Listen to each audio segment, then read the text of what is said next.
also the gratitude of all South Africans for the steadfast support that you have all shown throughout South Africa's G20 presidency.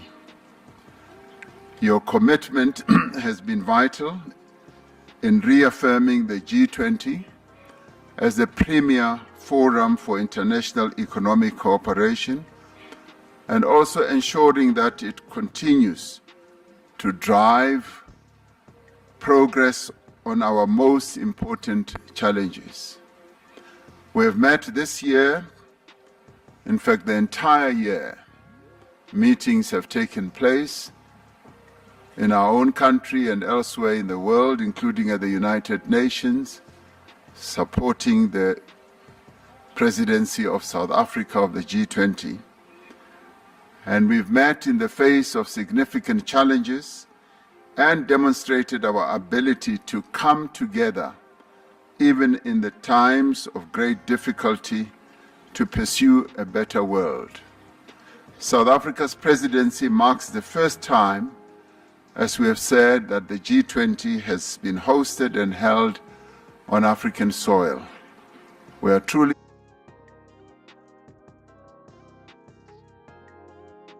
honored and humbled by that, not only as South Africans, but as Africans. Recognizing the importance of this milestone, we have sought to place Africa's growth and development interests at the heart of the G20's agenda. The greatest opportunity for prosperity in the 21st century lies in Africa. Harnessing that opportunity will require a rather strong partnership between Africa and the G20, and indeed between Africa and the rest of the world. Recognizing our interconnectedness as a global community of nations, we have called for an end and wars around the globe and for a just and comprehensive and lasting peace. This summit has taken place at a crucial time as calls around the world grow louder for progress on the imperatives of our time: to end poverty in all its forms and ramifications, to reduce inequality within and amongst countries, and to take urgent action to combat climate change. This year, we have recognized the growing debt burden that is faced by many developing economy countries as a major obstacle to achieving the Sustainable Development Goals of the United Nations.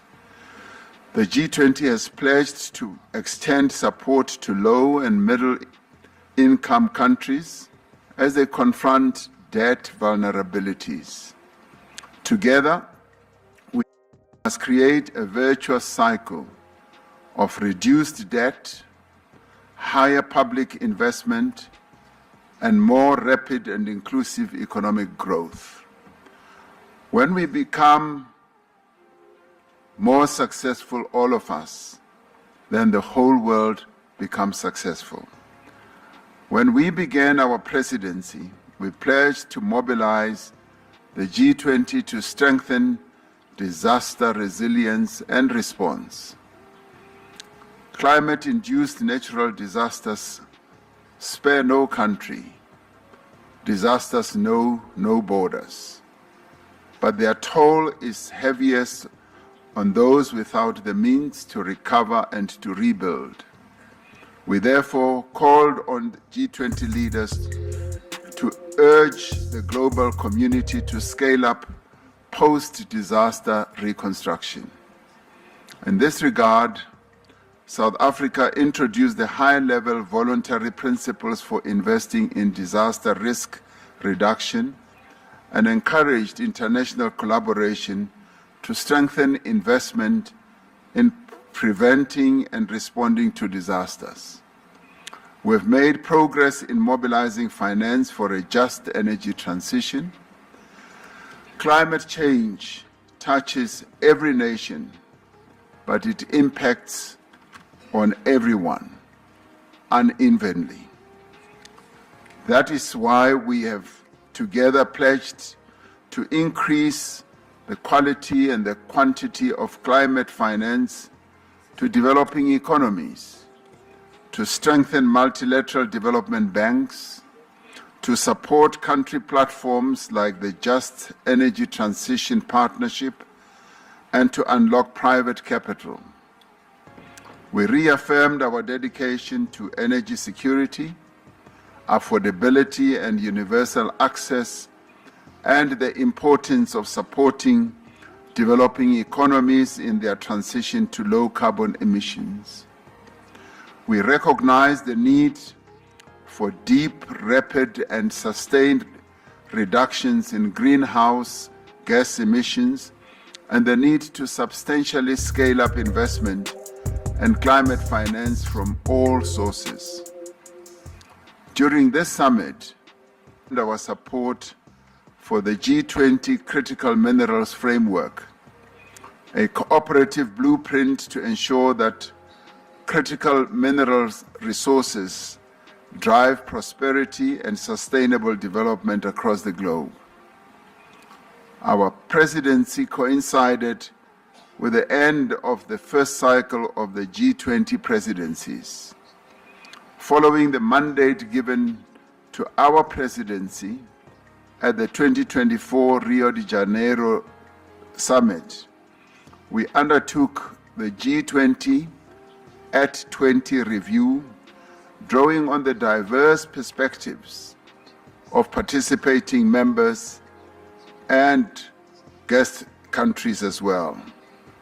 It is our hope that the recommendations of the review will serve as a helpful guide for the G20 to ensure that it remains fit for purpose in an ever-changing world. In fact, the indicative report already says that the G20's existence should continue as it serves a good purpose in giving guidance to the economic well-being of the world. At the heart of our presidency lies a conviction that the G20 must act boldly and act together to create an environment of inclusive growth, an environment of reduced inequality, an environment which will support sustainable development. South Africa has used this presidency to place the priorities of Africa and the Global South firmly at the heart of the G20 agenda.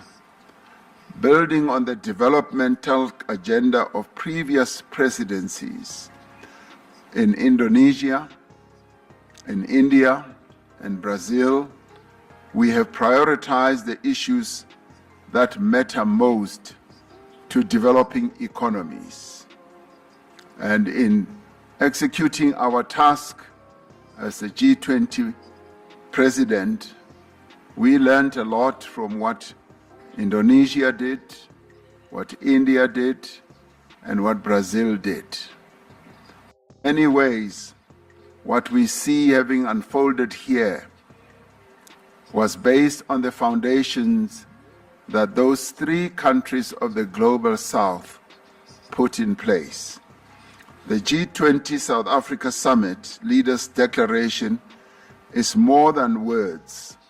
It is a commitment to concrete actions that will improve the lives of people in every part of the world.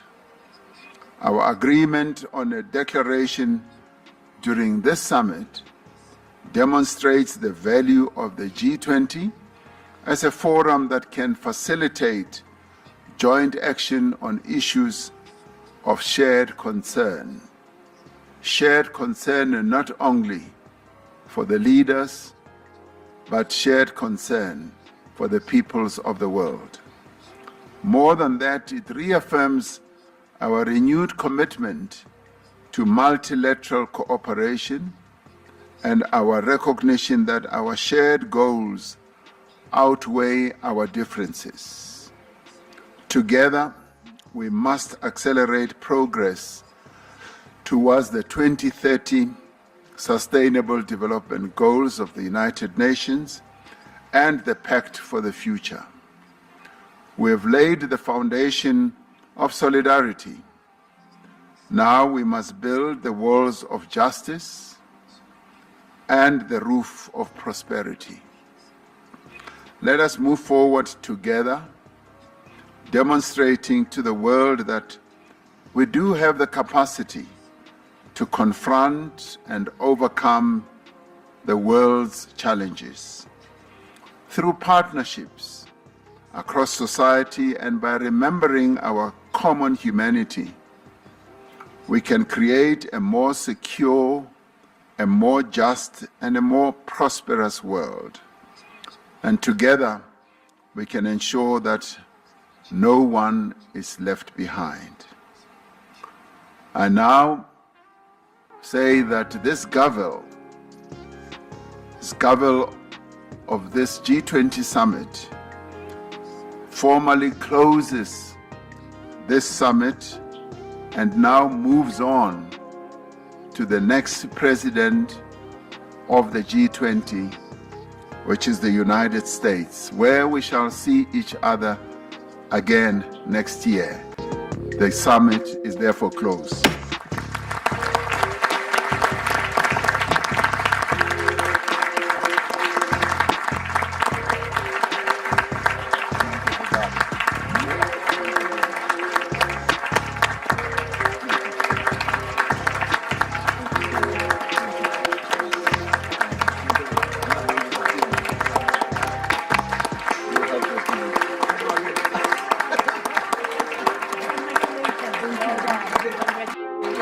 They were being equally people, whereas the United States.